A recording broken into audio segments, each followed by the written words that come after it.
Strategi Persib dengan format baru. Rene Albert dijebak. Sanksi Komdis menanti Rene Albert. Serta klarifikasi Rene Albert. Hai Rio Hotspot Lovers, inilah Rio Hotspot edisi kali ini. Tapi seperti biasa, sebelum kita lanjut ke videonya, mohon dukung channel ini agar terus berkembang dan bisa memberikan berita-berita informatif yang semoga saja bermanfaat untuk kita semua dengan cara klik subscribe, aktifkan notifikasi loncengnya, like, share, dan juga komen. Dan inilah Rio Hotspot selengkapnya.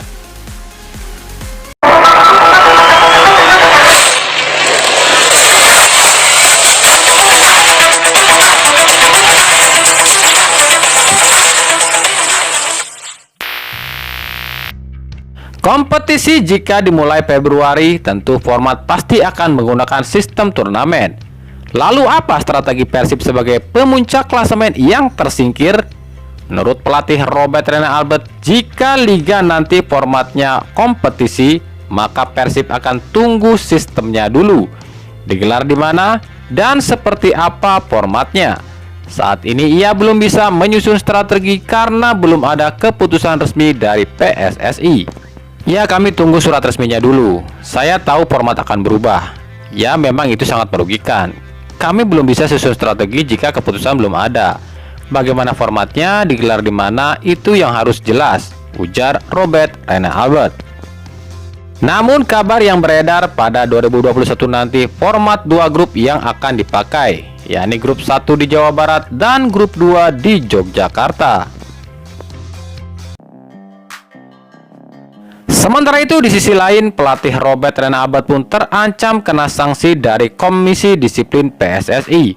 Pasalnya ada komentar Rene Albert yang mengatakan kata-kata pedas dengan menyebut pengurus PSSI saat ini adalah orang-orang rakus dan cuma memikirkan diri sendiri.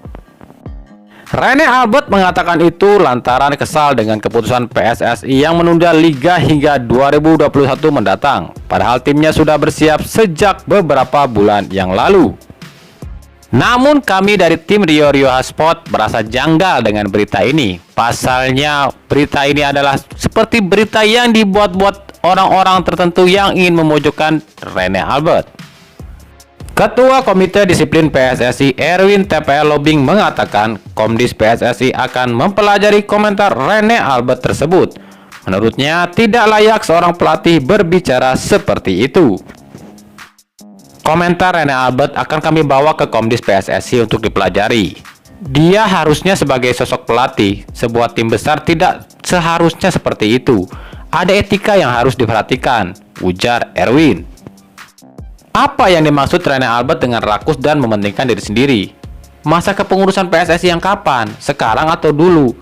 Kalau yang sekarang yang wajar, karena baru terbentuk dan langsung hadapi COVID-19. Jadi aktivitasnya terbatas, ujar Erwin lagi. Erwin sendiri justru mempertanyakan kinerja Rene Albert bersama Persib. Saya mau tanya, bagaimana sih kinerja dia bersama Persib? Apa sudah ada buktinya? Coba dia fokus dan memajukan Persib dulu. Belum paham tentang PSSI yang sekarang sudah berkomentar, ujar Erwin lagi. Mengenai hal ini, pelatih Persib Bandung Robert Rene Albert memberikan klarifikasinya tentang komentarnya pada PSSI.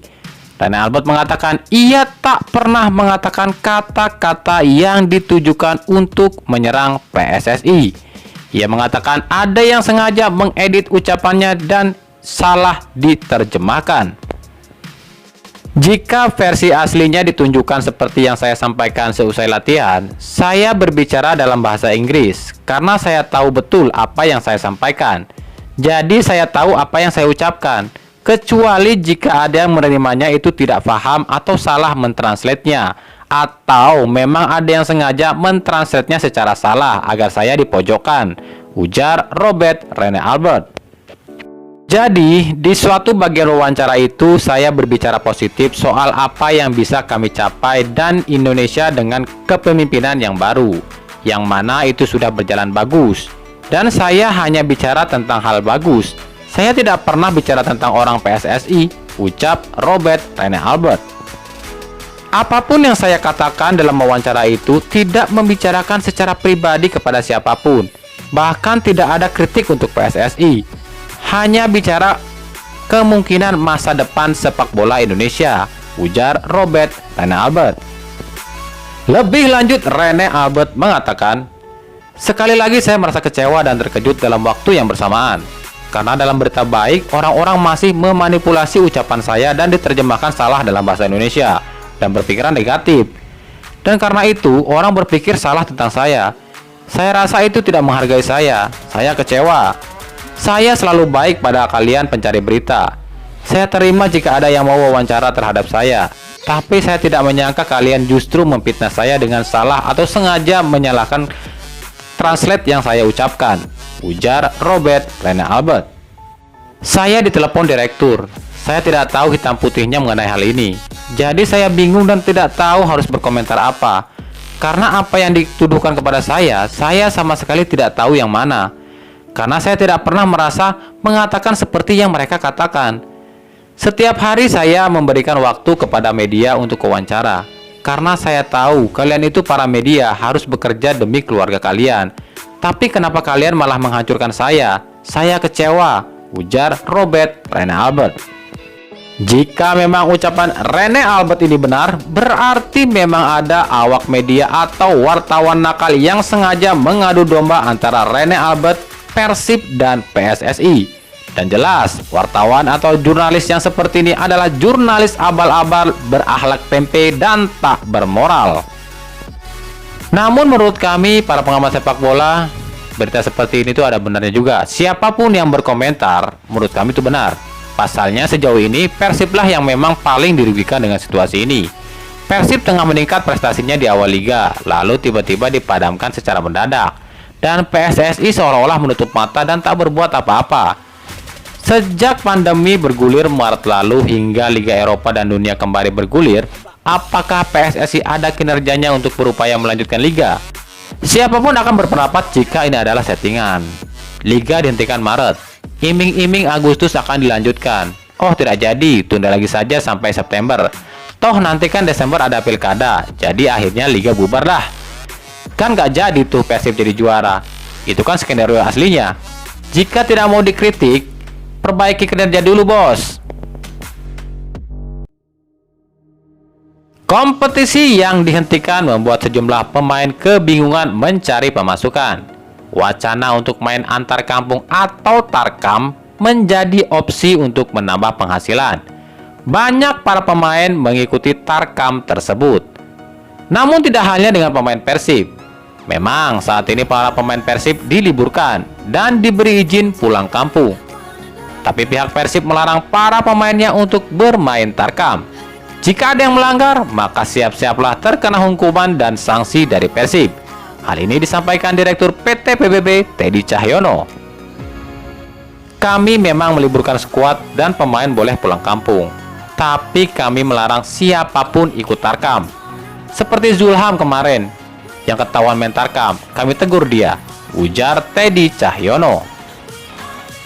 Banyak alasan kenapa pihak Persib melarang pemainnya ikut tarkam. Selain faktor virus corona, juga pemain rentan cedera.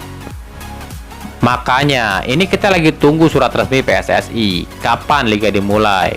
Kalau udah tahu kan kita bisa tarik semua skuad kita. Kita mulai program latihan. Sekarang mereka kami liburkan. Tapi kita kan nggak tahu apa yang mereka lakukan, ujar Teddy Cahyono. Ex-striker Persib Bandung Sergio Van Dijk kembali mengumumkan rekrutan barunya, yakni pemain berdarah Indonesia berusia 18 tahun, Jel Tepal. Memang setelah pensiun, Sergio Van Dijk berkarir menjadi seorang agen pemain.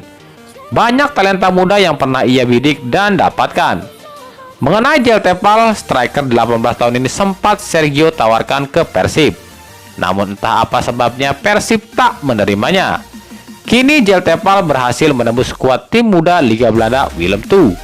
Pengumuman itu ia unggah dalam akun Instagram Sergio Van Dijk.